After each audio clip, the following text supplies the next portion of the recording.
So I saw the Biden press conference yesterday. I watched it with Styx Hexenhammer providing commentary. It was kind of funny watching him get all riled up.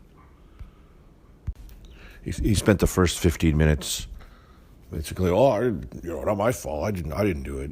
We can't stay here, which is not, the argument. The argument wasn't whether or not we should leave. The argument was how badly he fucked up the withdrawal. I don't know what his line, he had a line in there about, I opposed the surge in 2009, so it's like he's just grasping at straws to make himself look better in this thing. Like, you're the commander-in-chief now, you gotta own this. And I don't know that he deserves any real credit for getting the few thousand troops that are out of there. I mean, you could say the same thing about getting troops out of Germany in 1980, or, basically 1980, because that was 20 years after the Berlin Wall was built.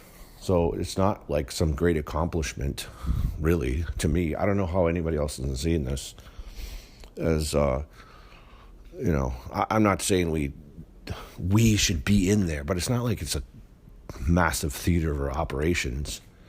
I know there's things that are happening, so it's not exactly the same as like Germany where nothing is happening.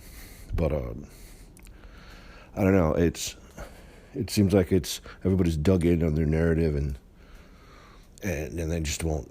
Nobody will think of anything other than this polar extreme, that polar extreme. There's no nuance at all to it. But it's funny that the guy comes out and just basically says, I don't know, fuck, what am I supposed to do? Reminds me of an old Lewis Black comedy skit. I think it was sometime during Obama's administration, maybe a couple years in, where it was really funny. Think of what you will of Lewis Black. He was shit-lib, but this was really funny because, he says, like, he did a whole bit about how nobody will take responsibility for anything. And he just, goes from all the players, Bush, Obama, anybody in the cabinet. He just, like, throws up his arms and goes, I don't know. And just the audience is laughing because it's so true. And it's just dead on point. None of these people take any responsibility for anything, ever. I mean, if you could point at the top 3-4 guys who were involved in this the longest, Biden is in there. Being it's odd. I don't know why he threw that. I was against the surge in 2009. Well, you're vice president, so he. Are you saying that you had influence back then? If so, then you own this for 8 years back then, and now another year now.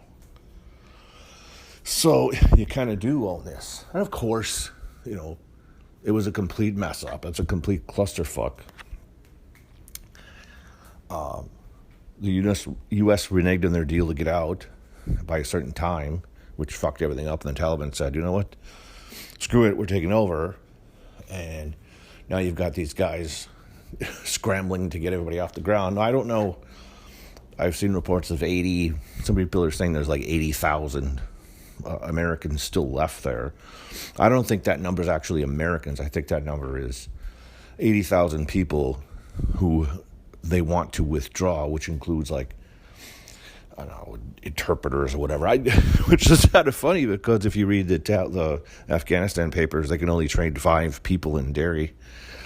I guess that's why you need so many interpreters, right? Dari, I guess that's pronounced. Tashakur. There's only 5. There's only... Salam alaikum. There's only 5 people that they could train in Dari. And that's why they need all these interpreters or whatever. So we have to give 80,000 people amnesty now. Well, actually, they're talking about, 30,000 people amnesty. So, that's great. And I made the point of, like, okay, if you're going to have to, they're going to do this forever because that's what they did last time. They're going to have a 30-year resettlement program of refugees. It's just going to be endless. And so you thought, Somalians were bad. Because I don't even know why we started to do that. I guess Klintong and GWB, maybe Bush, the first even, were involved to some extent in Somalia. What is this fucking shit? Oh no, there's this warlord and these people can't get along, and therefore we have to import people, 20 years after the fact. Like, but there's no conspiracy theory. Don't worry. There's no replacement conspiracy theory. And, granted, Afghanis will be better than Somalians, but still, like, no, we don't need that. And I'd rather have, let's complete my point, I'd rather have a very modest force of whatever, 2,500 people, than a 30-year immigration program. Now, of course, they probably take the frickin' refugees anyway, even if we had X number of forces there. They're probably just facilitating the process, right? So this is like not even an either or, another non-binary decision. But who knows?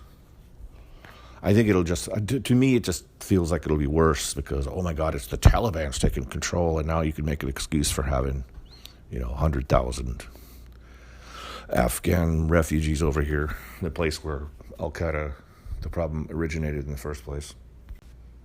So, yeah, it's not a major accomplishment to get out. It isn't. Biden deserves very little credit from this. If you're going to give him credit, you might as well give the same credit to Trump, who, at least this didn't happen on his watch. And I know people are saying, well, Biden at least made the tough decision to quote unquote get out. Like, there's 6,000 troops in there right now, right, trying to evacuate people. Do you really think that they're going to go to zero? Do you really think that's going to happen? I don't know. Remains to be seen. That is the real. Well, not even that. I mean, I don't give a shit if there's like a few thousand people there. It's not the same as what was there previously, a huge invasion force. So it's not the same thing. It's not the same thing as it was in 2010, even when I was out there for like 6 months. So, it's a big victory. No, not really. And I think that a lot of people doing this, especially like Wignet type people, they just, they want to like own Trump. They spend all day bitching that the GOP does nothing but own the libs, but they spend, a significant part of their time doing nothing but owning Trump because he wasn't fasci. Not that he was anything other than a Zionist from New York to begin with. I mean, you can't like, come on, you can't expect someone to be something they're not. It's like they didn't listen. They listened to like 75% of the campaign speeches where, okay, they can't just take the positives. They have to make it into whiny bitchiness. Now, I've said this plenty of times before. I don't want to get too much into it, but without Trump putting certain issues at the forefront, they wouldn't be here. It would just be you guys screaming at each other on, what was this internet Stormfront. You'd be still screaming at each other on Stormfront, talking about, dumb shit and being Hollywood Nazis and having nothing to the forefront at all. So, I mean, I don't have to go into what happened after that. We know, but they're just the emotional woman-like response, the Pavlovian response anytime anyone says Trump did anything good or modestly good it's just telling about how these people, really what they're made of, which is nothing.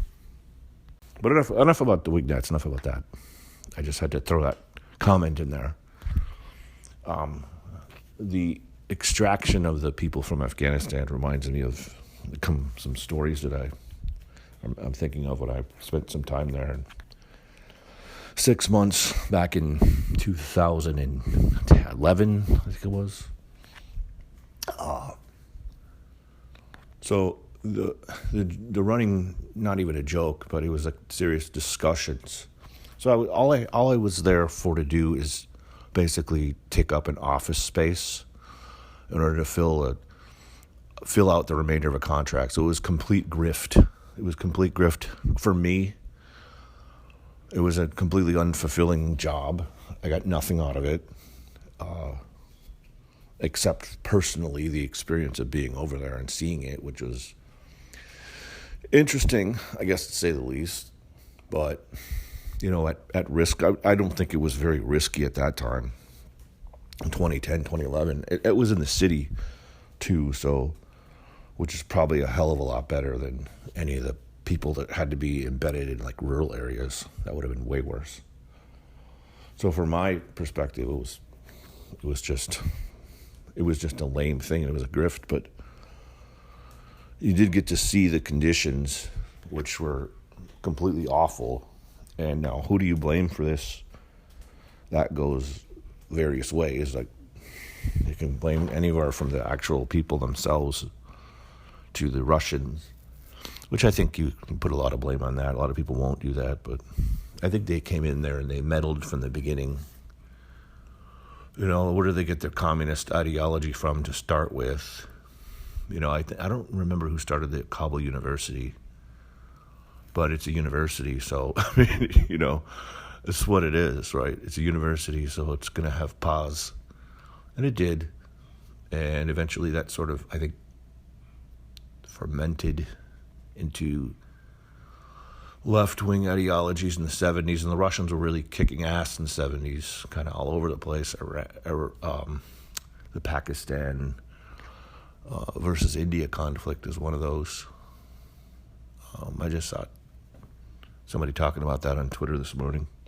So Russia was really, really exuded their influence,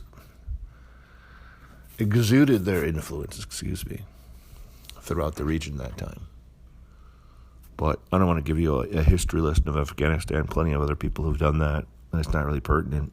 It is what it is now, which is, if I could briefly kind of paint that picture, put you in my shoes for a second, I felt like it was like, this is what a city would look like in like 1911 or something, So they had vehicles, but there are all these, I don't know how they got them to run. They must be pretty good mechanics, because they're just like, packed to the brim. You see this on like these shows where there's refugees. All these like really old, and they're all like Toyota cars, and not as many trucks. But all these vehicles, and there's no stop signs. There's no stoplights, so, the traffic is just crazy. You just drive wherever. There's like suggestions of roads, but not really roads. And they're all dirt, and there's like remnants of asphalt than when it was poured in probably 1972 or whatever. So, yeah, it's just the infrastructure was shit. I remember going into a shopping mall once and almost hitting my head just on a random door or like a random ceiling. I was like, what is this? So, not the most sturdy of buildings. Like, this thing was probably just thrown up in a haste. They still had, they had shopping malls, and this is in 10 years after the invasion or whatever. So there was some level of productivity. It's not like people say, oh, they're 7th century. Well, not really, there's a civilization there. There's cars and there's traffic and people go to work and do whatever. But, it just wasn't quite the hustle and bustle and pace as, a Western society. And I'm saying that's a desirable thing, but just what it was. You can have, I remember stopping a few times for just about every day I saw like a herd of sheep in the middle of the street, But the infrastructure was so terrible. Like I remember reading reports of like just about every well in the city was contaminated, and they're sitting there drinking out of them. So what does that do to and who knows for how long they were contaminated either, right? So in the United States in the 1960s, late 60s, early 70s, they started to realize kind of the damage that people were doing to the groundwater because of just maintenance practices we did. It just didn't know any better. It wasn't necessarily evil corporations. They just didn't know that this was done. So, that's why we have Superfund sites and whatever. Just imagine that those never existed. That's basically Afghanistan. Your entire plume of groundwater is contaminated with trichloroethylene, and probably half of them got fecal coliform bacteria. So, what does that do? What does that do to a society if that's been around for 30, 40 years? Take that element of our society away. What does that do to your society? So, they still had places to go to eat. They still had restaurants that were open. So the people managed to survive, although I think at that time, and again about 10 years after the original takeover by the United States government, I think most of Kabul was just a completely unsustainable, Gibbs me dat economy. It was like the Western money poured in, and you've all seen the Afghanistan papers. They didn't know. They just had to spend it. They just wanted to, piss away money, because that's how government works. This organization or that organization, they put a bid proposal together. They say, I need $20 million for this or that initiative, and they get it. And then they can't go back and say, well, I spent $15 million, but here, give me another 25. They have to spend it all. You have to make that case that I need more money. You have to keep the grift going. So, and that's literally every government organization, every NGO, everything about it. And USAID's behind the scenes, pulling the strings, and just writing checks left and right. And there was no real goal in place. I mean, they had an Afghanistan National Development Strategy in place, and I read it, and that was kind of the document that I was adding to an extent. So it's like sort of have your not before, like a pre-constitution. Well, here's the strategy of what we're going to do. But if you read that, and that was a joke between people that I talked to, both, diaspora Afghanis and other people from the region, because there weren't all Americans there. There were guys, well, there are Americans too, and there's guys from Canada and guys from England, but they're all different nationalities and stuff who were, like I said, firmly entrenched in the NGO way of doing business. Well, we talk to these guys and go, well, how long would it take to implement this development strategy? And we'd kind of chuckle at each other. It'd be like 50 years, This was 10 years in, and now it's 10 years past that. And how far did they get? Like nowhere, They built the ring road at one point. That didn't work. That worked really well for defending Kabul, didn't it? The ring road is actually, I think, for the nation itself, like a half-assed interstate. The Army Corps of Engineers is in there doing all these projects, and to what extent they were successful, it's hard to say.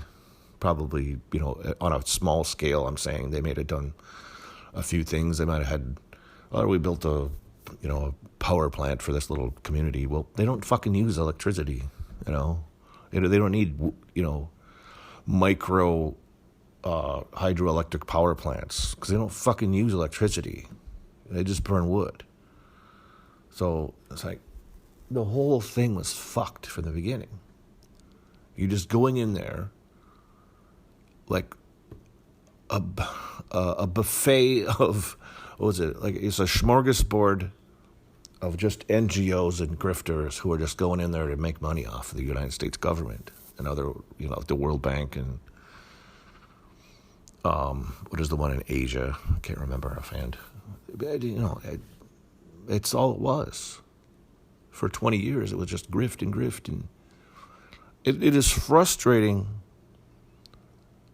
from a perspective. Excuse me.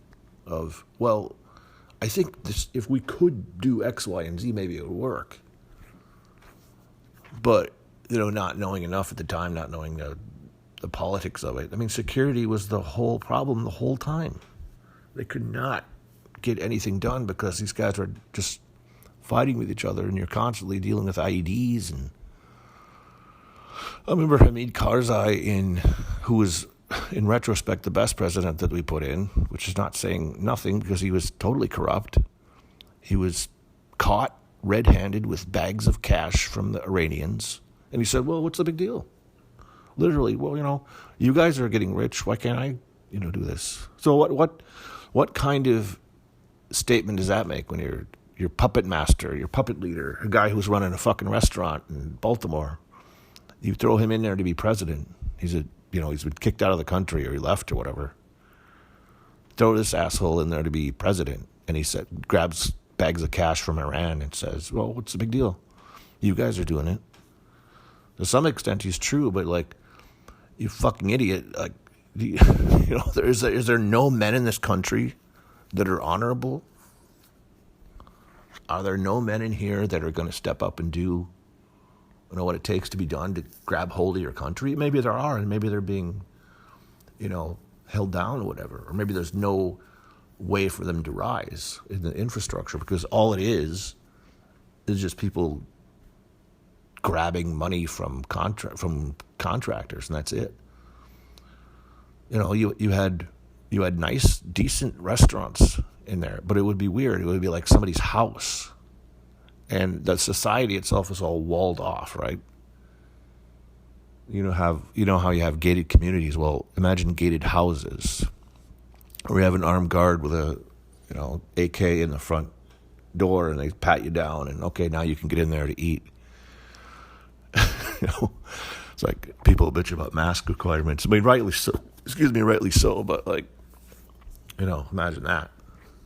You get patted down and, you have to give up your cell phone because it might, blow up an IED or something.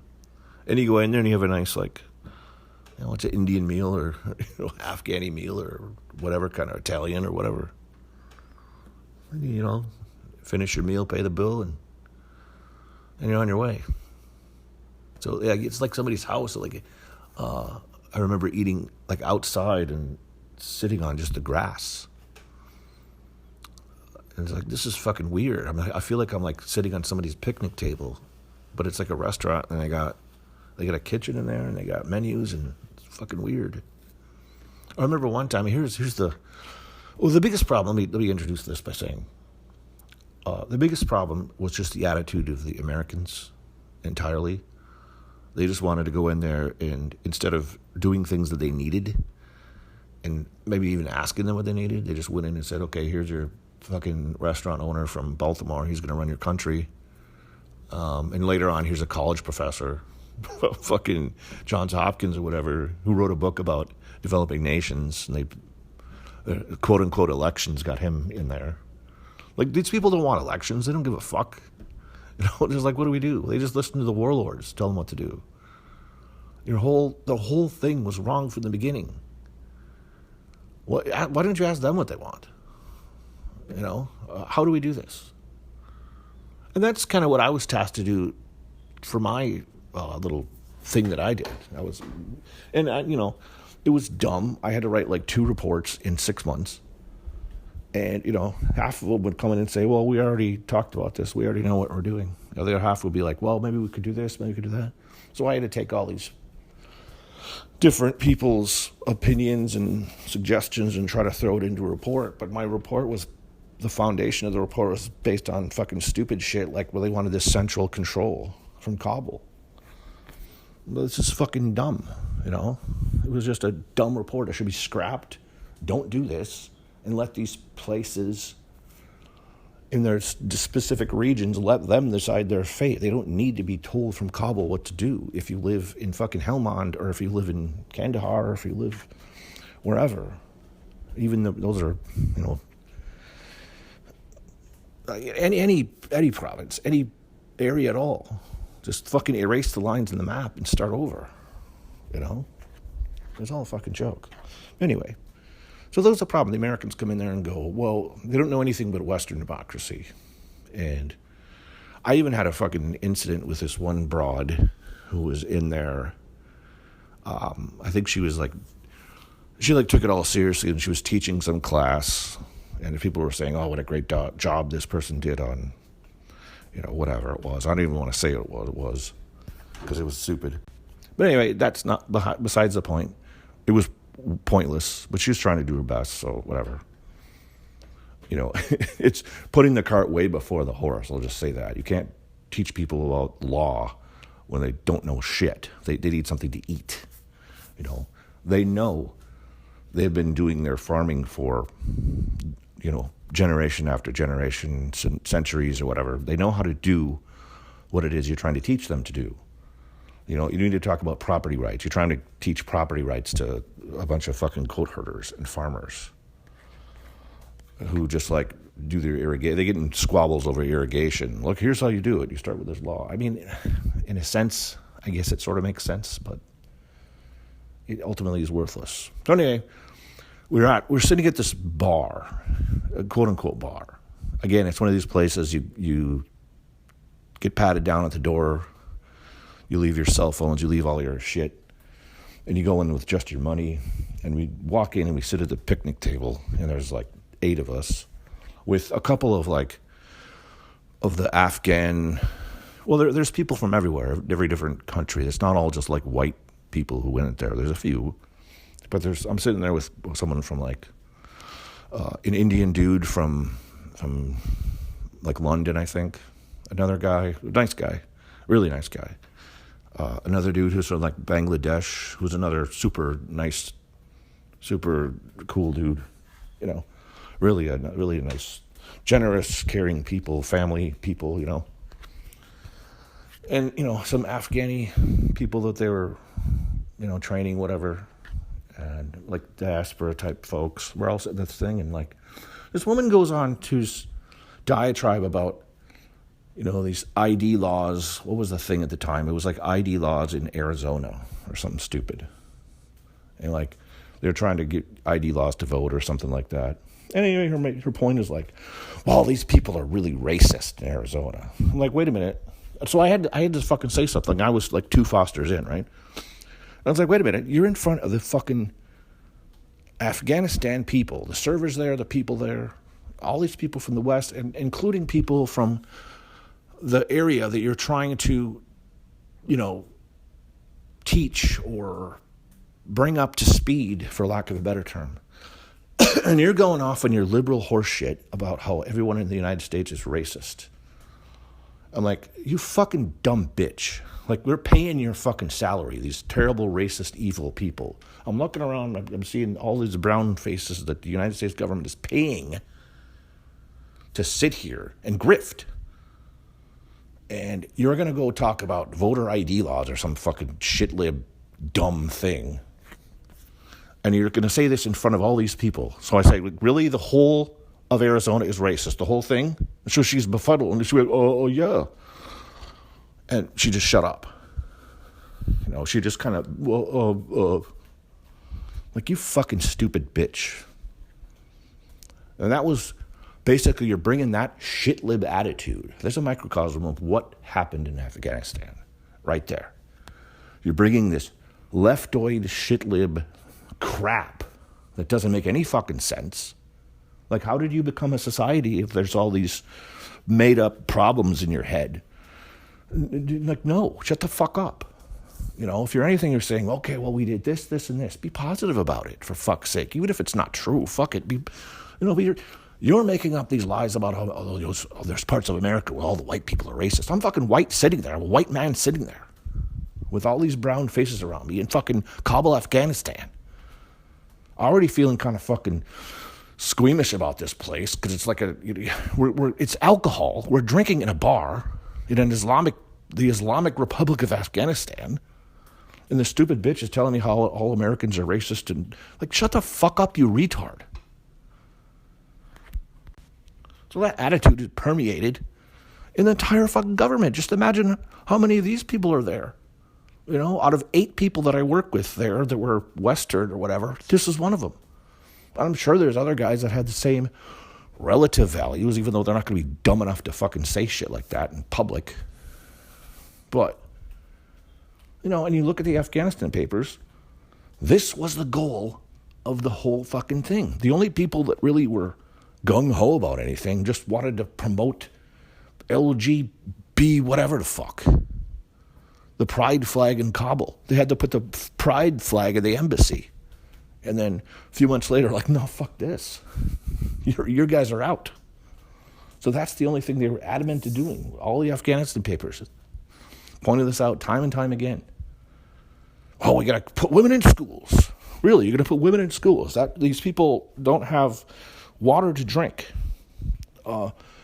They scramble from... every day when I was driving to the workplace I was going, you see the people with the carrying the big drums that they put their water in, and they had to go up from the hill, walk all the way down to this poison fucking well, fill it up, walk all the way back the fucking hill, and that was their morning every fucking day, where they don't get water.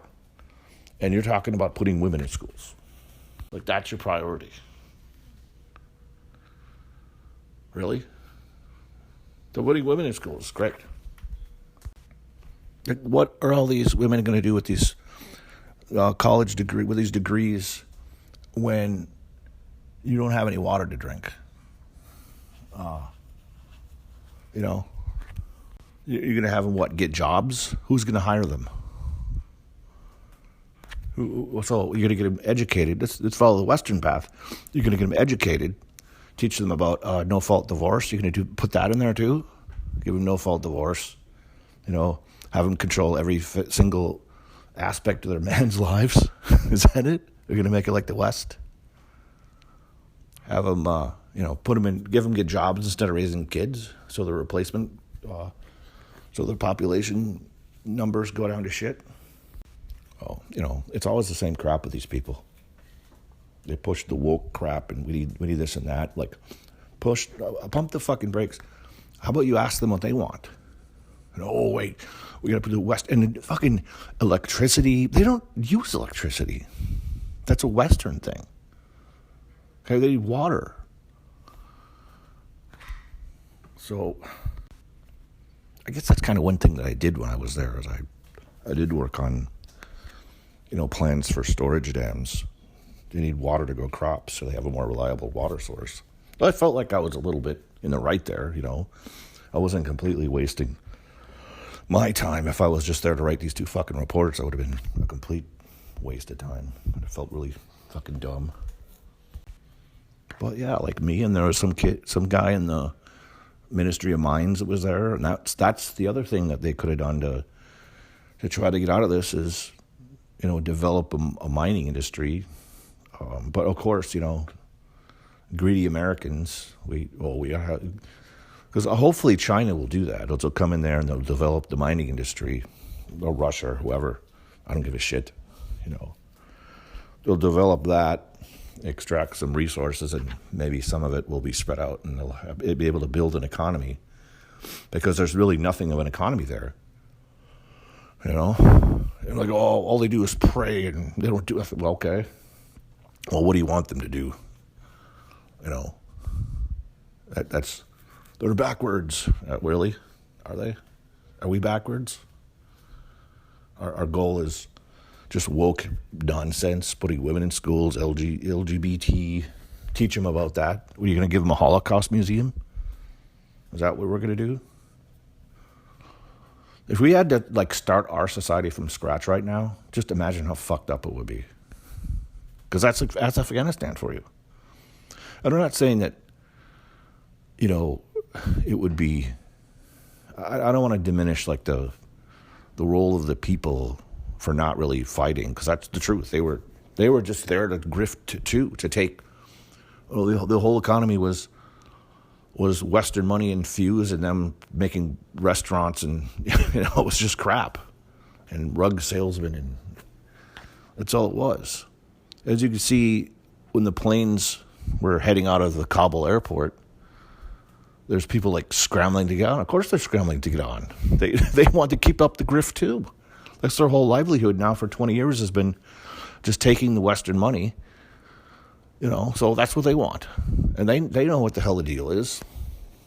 Afghan Airlines used to fly into Germany, but they had to stop because the airline employees would just leave and they wouldn't come back, like the stewardess. I mean, I don't doubt that, like, you had problems and, maybe it isn't a great place for women, but it's not like my deal. This is not my problem. You don't go to war with a country because you don't like the fact that they don't let their women act like whores, And that's the other thing, like, oh, they're oppressed. Not really. I mean, they all wore the burqa when I was there, and that was 10 years in. There was no women, in fucking showing their assholes in public like you have in the United States. The society is still there. It is a society that requires its women to dress in a moderate fashion. Okay, it's a little more than moderate. So what? It's better than this, better than our shithole. Right? People showing their fucking butthole and fat people, wear tube tops and acting like fucking animals. Women going to college so they could be whores. Is that really preferable? No, of course not. So you can't just come in and decide this is what your society is going to be now. You're going to put women in school. You're going to be nice to the gays. Well, what is that fucking shit? What about hearts and minds? Again, why don't you ask them what they want to do? I was listening to BAP's cast, and he was saying that the Northern Alliance, when they came in, they wanted a federal government, which, I don't know why they didn't fucking do. That's, again, when I was talking to people when I was there, like, fucking erase the lines on the map and start over. You've got this tribe and that tribe, and, you've got Iranian influence over here, and you've got Pakistani influence over there. I don't know that there's any Chinese influence in the upper northeast of the country, but whatever, Why don't you do this? But no, everything's got to be centralized out of Kabul, and let's fly in a restaurateur from Baltimore. And then let's have these fake elections so that people they didn't even know what the fucking election was. Like, what the fuck are we doing? Why do you do that? Like, I know why they do it, because they're just dumb, and they just have to show some sort of, look, it's a victory, even if it isn't, even if it's worthless and useless. And I think all their elections were contested anyway. Like, nobody believed it. You probably couldn't even run a fair. How are you going to run a fair election when the whole country's corrupt? That's just the way it operates there. I sent Nico, what's his handle now? Nick, damn it, Nassim Taliban. Yeah. Picture of Dostum's lavish, this was a big thing going around, like, they had to pay off Dostum, who was one of the Northern Alliance guys. They paid him off $100,000 a month. And then the Taliban were in there, and it's all this lavish different things. Like, it wasn't that lavish compared to some of the other places. Like, oh my God, look at this. It was like fancy chairs in an office room in like a widescreen TV that wasn't even that great. Like, this isn't that big of a deal. People will go, oh my God, look at this. But I told him, look, he's as corrupt as the other one. And Nico says to me, that's the way you have to be in that side of the world. Which is true. That's just how it works. You can't just drop in out of a parachute and say, you don't have the fucking Genesis experiment, and you're going to blow the whole thing up and rebuild it as, liberal democracy. Give me Genesis! It doesn't fucking work like that. So, it was nuts. One of the other things I'll say is, I'll wrap this up. When I was there, they allowed still foreign security companies in there. So my guys that protected me and the guys that were in my house were like ex-South African special forces and ex-British special force guys. These guys are really cool. And, really down-to-earth guys, like blue-collar guys, nice people. And they said, this was nothing compared to Iraq. Like, Iraq was a complete mess. And again, this is like 2010. I think that a lot of that shit had died down by then. No, actually, maybe not. But, no, not really. Was it before ISIS or after ISIS? I can't remember. But anyway, At the time, they said that Iraq was really fucked up. And this was nothing. And it wasn't. So it was like, you have these random attacks or suicide bombers or whatever. But, so the thing is, they weren't sure if, like, the Taliban would, sometimes the Taliban would take, responsibility, and sometimes they wouldn't. So, I think the Taliban was almost like a mythical, not really mythical, they existed for sure, but the strength and organization of the Taliban was not necessarily what was truthful. So there's like bandits and, gangs or whatever. You think about Chicago, how many gangs and shit does that have? Every neighborhood's controlled by a different faction. It's like Afghanistan would be like if you just called all those gangs the Taliban or something. They're all the Crips or whatever all of a sudden. So one guy does something on this side of the town and somebody does something on the other side of the town. They have totally different motivations. I think, their motivations are probably aligned, that they don't like the invaders or whatever, but they were not always blowing up, American troops. There were hits on civilian government buildings or, shopping malls or whatever, or like hotels. So I think what's going to happen now is you're probably going to see still some of that. I mean, I don't know how, hopefully not. I don't know how powerful the Taliban actually is as far as like what control do they actually have over all these, different bands of marauders.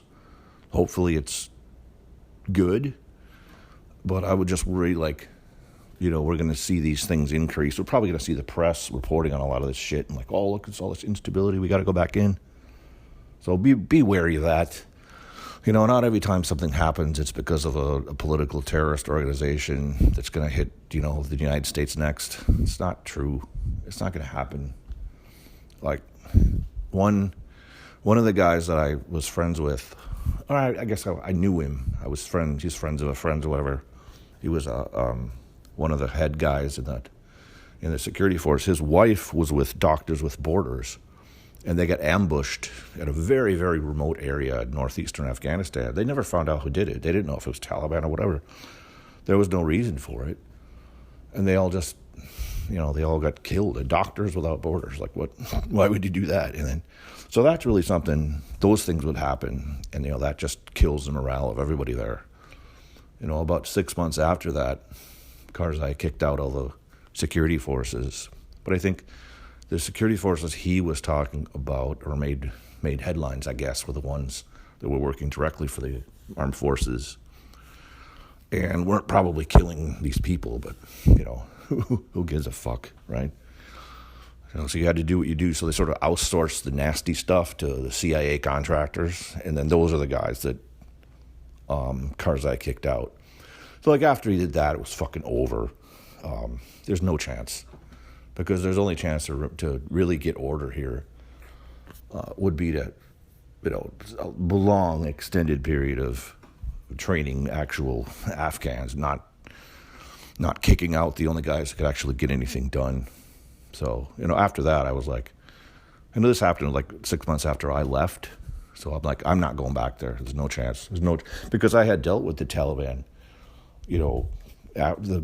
whatever they were, the police force.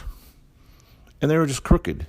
They would stop you on occasion and you'd sit there for 15 minutes and they'd argue back and forth and the phone calls are made. And eventually they let us go. And they're just looking to shake you down. That's all they were doing. The whole fucking thing was corrupt. Like, these fuckers aren't going to be able to hold a country. All they're looking to do, they see all the cash moved in. They hear about the cash moved in. Well, why would you join the Afghan military? Except to just get, money. Again, there's like no people that stepped up. Nobody really stepped up here. So on their side, it was just all a grift from the beginning to the very end, where they're sitting there, packing these helicopters, all like fighting age men again. Same thing as fucking Syria. All the planes coming out of Kabul with Afghans are full of fucking working age men or fighting age men. Like, what the fuck are you people doing? Don't you give a shit? So, is that an indictment of the whole country? Maybe it's not fair, but it's kind of what it was. It was doomed from the start. Doomed from the start because you came in and you just started handing out these contracts to people. I don't know if there's any way to do it. If there's any way it could have been differently, other than go in and listen to what they want to do and just kind of sit back on the sidelines rather than giving money to fucking American engineering firms to build $300 million power plants that don't fucking work. And there was over and over again they did that. Power plants that don't work and there's no electrical grid. Did you ask them if they want electricity? They did not. But President himself, Karzai himself said, I don't know what I'm going to do with this thing. $300 million, thanks. Did you ask us? No. So it's a fucking clusterfuck. Anyway, I'm going to wrap it up. There's probably other stories I can tell, especially about the guards. Going out drinking with those guys was funny. We didn't even go out drinking at the end. Like, they got booze from their black market sources, and we just kind of hung out. So that was pretty cool. Fun. Good. These guys can drink though. Fuck. You can't keep up with these guys, man. I got on with them well because I did my, I was like, all of a sudden I broke out the Hannibal Lecter for the impression from them. They got a real big kick out of that. I'm Peter the man's like it can still feel a tickling. Tell me, Mum, when there are little girls in the slab, where will it tickle you? So they got a big kick out of that. So yeah, they're cool. A lot of people were good. Except for the stupid bitch who called everybody racist in the United States in front of Afghans. She's a retard. You fucking people.